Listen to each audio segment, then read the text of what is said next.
다산 정약용. 그는 1762년 6월에 태어나 5살에 천자문을 독파하고 7살에 시를 지었으며 22살에 초시에 합격해 성균관에 들어갔다.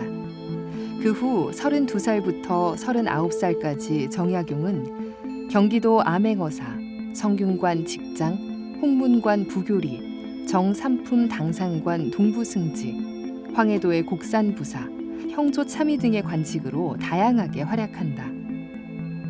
배다리에 배에 번호와 순서를 매겨 언제 어디서나 다시 놓을 수 있는 배다리를 만든 것도 정약용이었다. 수원에 화성을 건축할 때는 거중기와 농로를 발명해 4만량의 경비를 절감하기도 했다. 황해도의 곡산부사 시절에는 천연두가 기승을 부렸는데 그 치료법을 연구해 마과 회통을 편찬하는 공도 세웠다. 그러나 이렇듯 혁혁한 공로에도 불구하고 정약용은 천주학과의 인연 때문에 대역 죄인이 된다. 1801년 신유옥사와 황사영 백서 사건의 정난을 겪은 마흔의 정약용은 천주학쟁이라는 꼬리표를 단 채 전라남도 강진으로 18년간의 긴 유배길을 떠난다.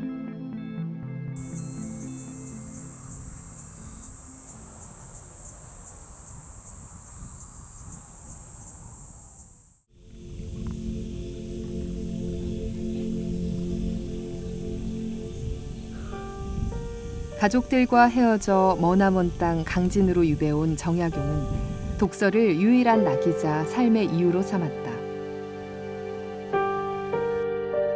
강진의 주막 작은 방에서 1년 혹은 2년 남짓의 세월이 흐르자 죄인으로서의 정약용, 그의 삶에도 변화가 오기 시작했다.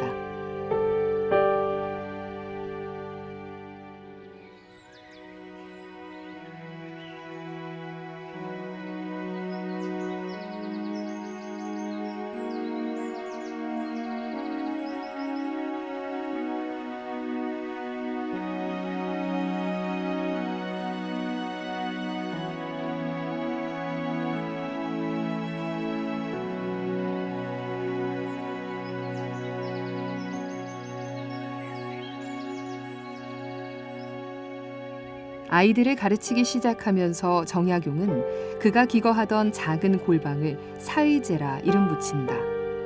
사의제, 4가지 바른 것이 있는 곳이라는 뜻으로 정약용은 이렇게 설명한다.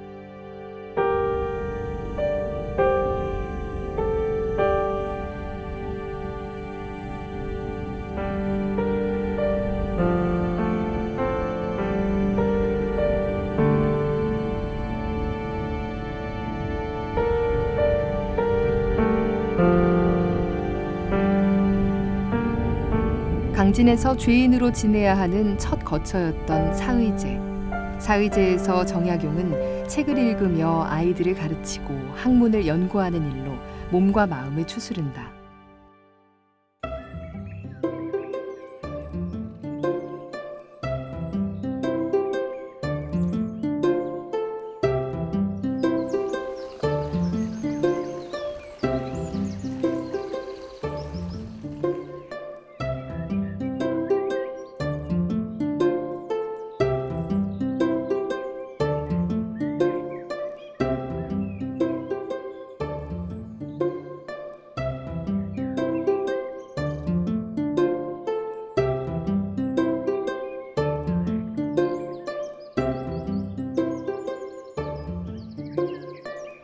삼삼오오 찾아드는 어린아이들에게 글을 가르치면서 정약용은 천자문 대신 연관어끼리 엮은 어린이용 교과서 아학편을 저술하고 8년 후 귤동마을에 다산초당을 열어 제자 양성에 힘썼다. 황상을 비롯한 이항래, 이강회, 이기로, 정수칠, 윤종문 등 사의제와 다산초당에서 만난 강진에서의 제자들은 후에 다산의 저술 활동에 큰 역량이 되어 다산이 18년간 600여 권의 책을 만들어낼 수 있게 했다.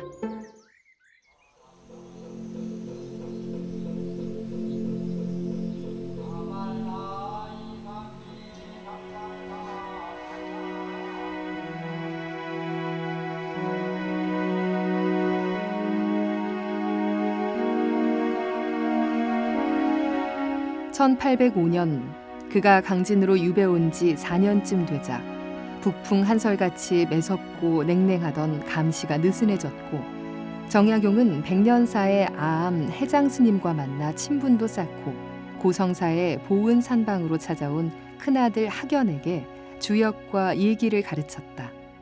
그렇게 아버지와 아들은 오랜만에 스승과 제자가 되어 공부하며 시간을 보낼 수 있었다.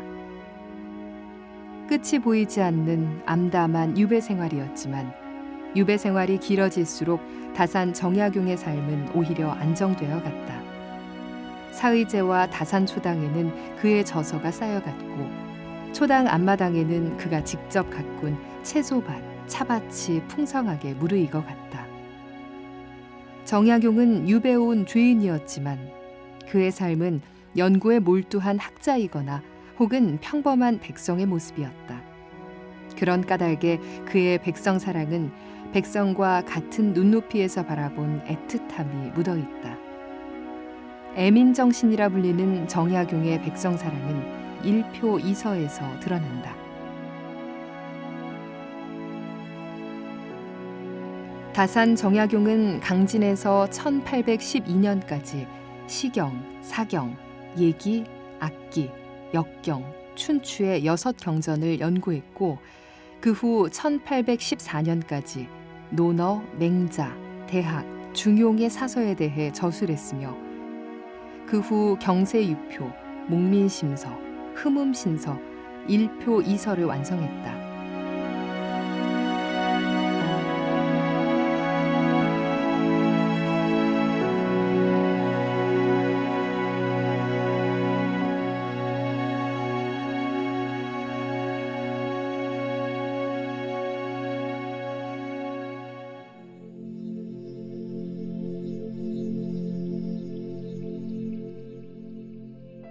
전라남도 강진에는 애민정신이 살아있는 정약용의 목민심서를 배우기 위해 매달 공무원들이 찾아온다.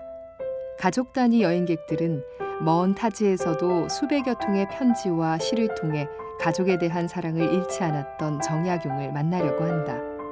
또 학생들은 고난스러웠을 18년이란 유배 생활 속에서도 학문의 끈을 놓지 않고 600여 권의 저서와 일표이서로서 실학을 집대성한 정약용을 배우려 한다. 이렇듯 다산 정약용은 죽음의 위기에서 벗어나 자기를 극복한 지성인, 백성을 사랑한 목민관, 이론적 학문이 아니라 실천을 바탕으로 하는 학자, 배운 것을 활용할 줄 아는 발명가, 제자의 장점을 키워내는 스승으로 오늘날 우리 곁에 그리고 강진 구석구석에 살아 숨쉬고 있다.